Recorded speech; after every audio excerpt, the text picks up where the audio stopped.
بہو وہی چیز تمہیں دے دوں، یہ قبولیت ہے؟ اللہ فرماتے ہیں قبولیت میں میں تمہارے فائدے کو دیکھتا ہوں. کبھی وہ مانگی ہوئی تمہارے حق میں چیز بہتر ہوتی ہے، کبھی وہ تمہارے حق میں چیز بہتر نہیں ہوتی. تمہارا علم ناقص ہے، تم جلد باز ہو، تم ایک زہری حالت کو دیکھ رہے ہو.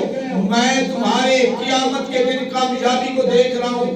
کبھی وہ تمہارے حق میں چیز بہتر نہیں ہوتی، میں وقتی طور پہ وہ چیز نہیں دیتا، لیکن اس کے بدلے میں تمہارے لیے جنت میں درجہ بلند کر دیتا. سبحان اللہ. تمہاری دعا پھر بھی آئے گا نہیں گئی. حضرت موسیٰ علیہ السلام نے دعا کی، یا اللہ فرعون کو تباہ کر دے، برباد کر دے، یہ لوگوں پہ ظلم کرتا ہے. دعا کرنے والا موسیٰ، حضرت موسیٰ علیہ السلام، اور حضرت موسیٰ علیہ السلام کی دعا پہ آمین کہنے والے حضرت ہارون علیہ السلام، وہ بھی پیغمبر، دونوں عظیم پیغمبر اللہ کے حضور دامن پھیلا کے دعا کر رہے ہیں، یا اللہ فرعون کو تباہ کر دے. اللہ نے فرمایا قال قد اجیبت دعوتکما، میں نے تم دونوں کی دعا کو قبول کر لیا. بولو قبول کر لیا.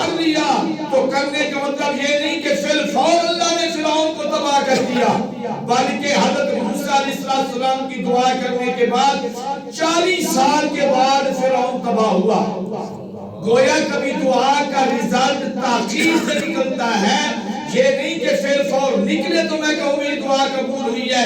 دعا تیری قبول ہو ہی گئی ہے، رزلٹ اللہ اس وقت نکالے گا جس وقت تیرے حق میں زیادہ بہتر ہو. جیسے بچپن کے اندر کوئی چیز بچہ ہاتھ میں لیتا ہے، ماں باپ سمجھتے ہیں کہ یہ اس کے لیے نقصان دہ ہے، وہ اس سے چھین لیتے ہیں، اور بچہ سمجھے کہ ماں باپ میرے بڑے دشمن ہیں، کہ انہوں نے کھیلا نہیں دیتا.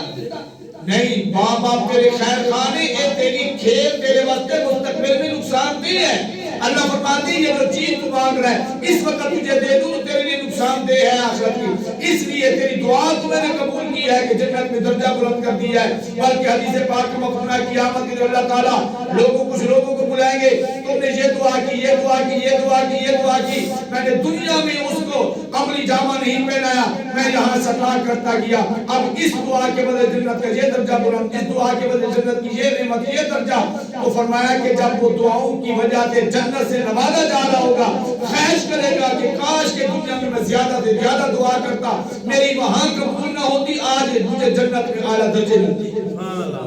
آج تو ہم کہتے ہیں وہ جی دعا مانگی، اگر مانگی چیز نہ بھی وہ چھٹو جی ساڑی سنتا نہیں، جب ساڑی نہیں سنتا دوسرے پیٹ دوسری طرف بابا تو آڈی نہیں سنتا، ساڑی سن رہا ہے وہ ساڑے کو لاؤ. اسی پھر کسی استانے دے چلے گئے، پھر دربارہ مدارہ دے چلے گئے. میں زندہ ماں کہتے زندہ دی نہیں سنتا، جیرا قبر چھ مردہ بھی ہے کہتے وہ نہیں سنتا ہے، تیری اکھر نہیں ماری گی، تو زندہ ہے، تیری رب نہیں سنتا، اس مردے نہیں سنتا ہے، جیرا تیری نہیں سن سکتا، مردہ تیری نہیں سن سکتا. اللہ فرماتے ہیں اگر میں تیری نہیں سنتا تو پھر میں سمیع کے ہاں یا میں سمیع بھی ہاں، بصیر بھی ہاں، علیم بھی ہاں. تو کہتا ہے میری نہیں سنتا، تو نے میری صفت سمیع کا انکار کیا، کوئی بڑا کوئی جاہل کوئی نہیں. میں سب کی سنتا ہوں اور سب کی دعائیں قبول کرتا ہوں، لیکن دیتا وہ ہوں جو بندے کے حق میں بہتر ہوتا ہے. لیکن انسان جاہل ہے، وہ سمجھتا ہے مجھے دیتا نہیں ہے. اب آگے ترجمہ سنیے، فرمایا اذا دعانی فلیستجیبوا لی، اس لفظ کو دیکھیں. اللہ فرمایا